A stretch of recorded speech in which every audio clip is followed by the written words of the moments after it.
आपण पाहत आहात आपल्या हक्काचे प्रतिध्वनी न्यूज। प्रेमविवाहाचा राग, तरुणावर चाकू व बियरच्या बाटल्याने हल्ला।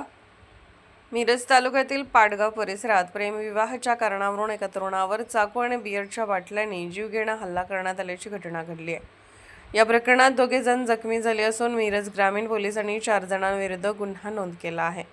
पोलिसांनी दिलेल्या माहितीनुसार 4 जून रोजी रात्री सुमारे 9:15 वाजण्याच्या सुमारास पाटगाव हद्दीतील राजरत्न बियर बार बाहेर ही घटना घडली। जखमी कुलदीप अशोक जगताप वय 25 राहणार झुरेवाडी तालुका कवठे महांकाळ यांनी याबाबत फिर्याद दाखल केली आहे। फिर्यादीनुसार कुलदीप जगताप आणि त्यांचा मित्र सूर्यवंशी हे बारबाहेर उभे असताना सुशांत सुरेश पाटील, माऊली राजेश पाटील दोघे राहणार पाटगाव तालुका मिरज असे सागर राजपूत व त्याचा भाऊ दोघे राहणार बुधगाव तेथे आले। प्रेमविवाह केल्याचा राग मनात धरून आरोपींनी जगताप याच्यावर हल्ला चढवला। आरोपींनी बियरच्या बाटल्याने त्याच्या डोक्यावर वार केले। त्यानंतर माऊली पाटील याने हातातील चाकूने जगताप यांच्या पाठीवर वार करून त्यांना गंभीर जखमी केले।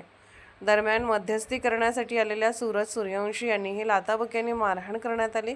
या हल्ल्यात कुलदीप जगताप आणि सूर्यवंशी हे दोघे जखमी झाले असून त्यांच्यावर उपचार करण्यात आले। घटनेची नोंद मिरज ग्रामीण पोलीस ठाण्यात करण्यात आली असून 4ही आरोपींविरुद्ध गुन्हा दाखल करण्यात आला आहे।